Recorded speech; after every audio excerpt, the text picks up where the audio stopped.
관한 궁금증은 무엇이든 물어봐. 경제도사들이 속 시원하게 풀어줄 테니까. 경제 고민 해결 프로젝트 물어봐요. 경제도사. 아, 요즘 경제가 자꾸 어려워서 우리를 찾아오는 손님들이 점점 늘고 있어요. 근데 오늘 오시는 손님은 조금 딱한 것 같습니다. 그럼 복비 받지 마. 그래요? 딱하면 받지 마. 그래도 관리비만 받고. 그럼 자. 한번 의뢰인 누군지 부르겠습니다. 누구세요? 안녕하세요. 자, 어서 오세요. 너무너무 기다리고 있었습니다. 어떤 일로 오셨습니까? 제가 어떤 매장에서 5개월 정도 근로계약서를 작성하고 일을 했었는데 갑자기 주말에 사장님이 부르시더니 송영아 잠깐 할 얘기가 있다 부르시더니 너 나랑 성격 안 맞으니까 다음 주부터 그냥 나오지 마.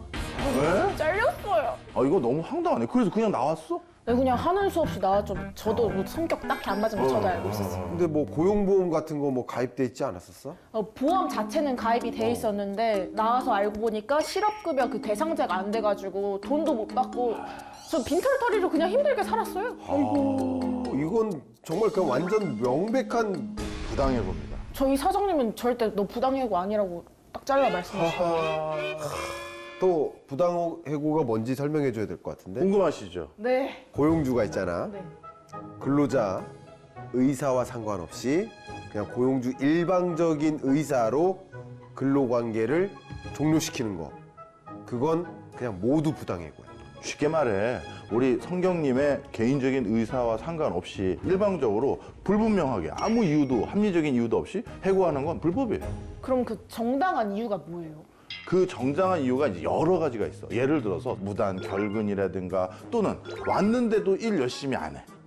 그리고 또 저는 이건 관심 없고 저는 저 업무가 좋아요 하면서 막 엉뚱한 걸 한다든가 이런 것들은 분명한 이유가 있지. 또 한 가지는 이제 우리가 누군가를 뽑을 땐 이 사람이 이 일을 할 수 있는지에 대한 자격 요건을 좀 보겠죠. 뭐 자격증이 있는지 뭐 학교는 어떻게 됐는지 뭐 이런 걸 보게 되는데 그게 이제 허위 사실이 기재되어 있었거나 그러면 이것도 이제 해고 사유가 될 수가 있는 거고, 횡령을 한다든가 아니면 심지어 상사를 폭행한다든가 이런 건 당연히 해고 사유가 되죠. 우리는 정당한 이유로 해고한다고 해도 또 더군다나 해고 절차가 필요하거든. 해고 절차도 지키지 않으면 역시 부동해고야. 그럼 여기서 당연히 뭐가 궁금하실까? 해고 절차예요. 그렇지. 여기서 해야 되는 게 뭐냐면 먼저 해고 사유와 해고를 언제 할 것인지 그 시기를 서면으로 사전에 분명히 통보를 해야 돼요. 여기서 또 중요한 게 있는데 뭐냐면 전화, 문자 등으로 해고를 통보하면 안 돼. 또 한 가지는 절대 금지 기간에는 어떤 거냐면 출산 휴가 중이거나 육아 휴가 중이거나 업무상의 재해로 휴업 중일 때는 이거는 또 해고를 할 수 없는 기간에 해당되는 거예요. 그래서 해당 사항이 좀 있는 것 같아? 하나도 없었어요. 저는. 하나도 없었어? 네. 이게 어쨌든 우리가 이 근로자를 해고를 해야 된다. 그러면 적어도 30일 전에는 예고를 해야 돼. 근데 성경이 같은 경우는 이번에 30일 동안의 그런 기간도 없이 그냥 바로 해고를 했잖아? 갑자기 날벼락 그렇지. 주문왔어요. 그러면 31분 이상의 입금을 지급해서 성경이가 해고된 후 그 어떤 경제적 어려움을 겪지 않도록 당연히 조치를 해야 할 의무가 있다는 거지. 어렵지? 여기 자막으로 나가고 있어. 그 다음에 해고 예고를 안 해도 되는 경우도 있긴 해. 대표적으로 근로한 기간이 3개월이 안 됐을 때, 그 다음에 갑자기 천재지변 같은 게 일어났어. 그래서 부득이한 이유로 사업 자체가 힘들어질 때가 있는 거죠. 또 근로자가 사업에 고의로 막대한 지장을 초래하거나 재산상의 손실을 끼치는 경우도 있어요. 뭐 갑자기 무슨 집기를 망가뜨렸다든가 이런 것도 30일 전에 미리 얘기할 수가 없는 것이기 때문에 이런 거는 거기에 또 해당 사항은 없어. 집기 망가뜨렸어? 아니야? 땅바닥에 떨군 적도 없었어요. 그런 것도 없어? 진짜 열심히 일했는데 잘렸어요. 그럼 해당 사항이 하나도 없는 거네? 네. 그럼 명백한 부당해고야. 그럼 이제부터 뭐 어떤 부당해고가 생겼을 때는 어떻게 해야 좋아요? 중요한 얘기를 또 해주셨어요. 부당해고에는 뭘 해야 된다? 구제 신청. 이야, 부당해고 등 구제 신청이라는 건 앞서 말한 것처럼 근로자가 갑자기 아무 이유 없이 그리고 정당한 사유 없이 해고를 당하거나 또는 휴직, 정직 또는 감봉 등의 이런 징계를 받았을 때는 이거를 원래대로 돌려놓을 수 있는 이런 것을 바로 구제 제도라고 합니다. 일단 구제 제도를 이용하려면 구제 신청을 해야 될 거 아니야? 그럼 구제 신청에 필요한 입증 자료들이 있어야 돼. 그 입증 자료들을 일단 첨부해서 그 사업장 소재지, 그 관할 주소지에 지방노동위원회에 가서 신청하면 되는 거거든. 언제까지 신청해요? 앞에 얘기했던 것처럼 부당 해고된 날로부터 3개월 이내에만 하면 돼. 이렇게 신청하고 나면 이제 사전 조사를 거쳐요. 그래서 60일 이내에 어떤 신문 회의를 여는데 이 회의를 통해서 30일 이내에 다시 판정서를 보내주도록 되어 있어요. 그러니까 무작정 이 판결이 나는데 한참 걸리는 게 아니라 이런 법적인 기한이 있기 때문에 신청하고 나면 조속하게 어떤 응당의 처분을 받을 수가 있어요. 그럼 그 비용은 어느 정도? 역시 돈이야. 역시 돈이야. 얼마나 그러니까 정부가 네. 이 비용이 들 수 있으니까 비용을 좀 변제하기 위한 제도를 마련했는데 조건이 있어. 월 평균 임금이 250만 원 미만인 근로자. 이들한테는 이들이 만약에 이런 구제를 신청한다. 그러면 권리 구제 업무 대리인이 있잖아. 주로 공인노무사 혹은 변호사가 주로 대리인 역할을 하는데 이들을 고용할 만한 그 지원을 대신해주고 있는 거야. 무료로 지원해주고 있는 거야. 무료! 근데 앞으로 제가 부당한 해고를 당하면 꼭 구제 신청할 수 있을 것 같아요. 우리 도사들이 성경이한테 이렇게 부당해고 말고 또 하나 알려주고 싶은 게 또 있거든. 중요한 게 있어. 바로 부당 노동 행위라고 해. 부당 노동 행위가 뭐예요? 뭐냐 하면 쉽게 얘기해서 노사관계 하면 떠오르는 게 뭐 있어요? 노조? 그렇지. 바로 노동조합 활동을 하는 사람들. 근데 단지 이 노동조합 활동을 했다는 이유만으로 고용주가 뭐 근로자한테 불이익을 주거나 또 노동 3권을 침해하는 뭐 그런 고용주의 행위를 그러니까 모두 다 부당 노동 행위라고 하거든.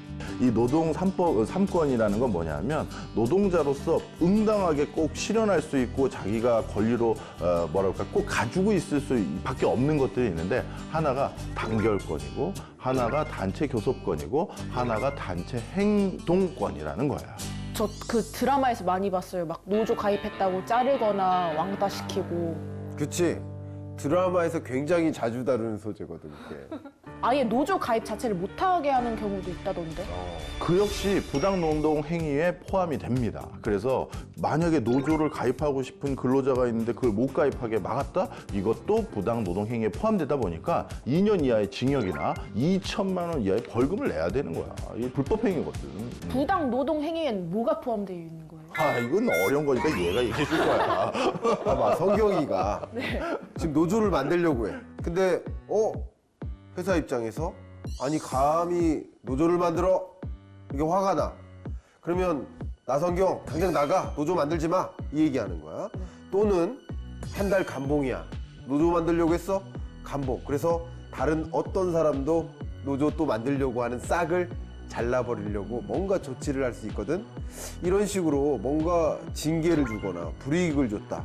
이게 바로 부당노동행위라는 거지. 이런 것도 있어요. 사실 뭐 성경 씨가 어디에 이제 그 회사를 다니다가 노조에 가입을 해. 그러면 누군가 찾아와서 나성경 씨 이렇게 노조 가입하는 순간 회사 생활 쉽지 않아질 거야. 뭐 이런 식으로 얘기를 한다. 이거 역시도 지배 개입의 부당 노동 행위에 해당됩니다. 그래서 이것도 이런 말만 한 것조차도 아까 말했던 어떤 거? 2년 이하의 징역과 얼마의 벌금?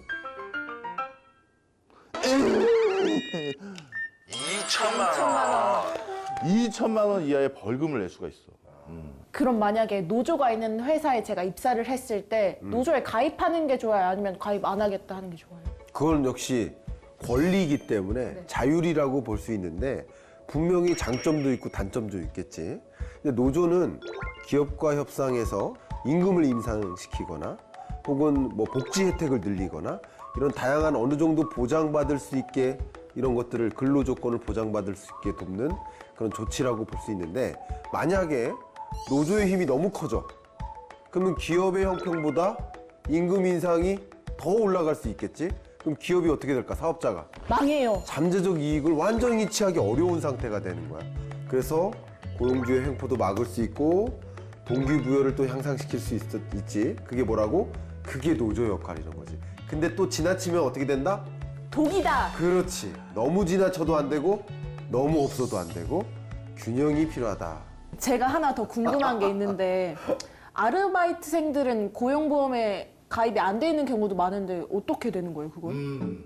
그것도 이제 좀 중요한 요소인데 고용보험은 기본적으로 1인 이상 근로자를 고용하는 곳이라면 의무적으로 반드시 가입을 해야 되는 거야. 이 의무 가입이 원칙인 거지. 그럼 그 산재는 어떻게? 이분이 또 산재 전문가야. 산재보, 근로기간, 시간 정말 그냥 상관없이 역시 무조건 가입이. 그런데 프리랜서 같은 경우에는 고용보험이 적용 안 되는 거 아니에요? 근데 말이야 올해 9월 1일부터 이 특고 종사자 직종이 확대됐거든.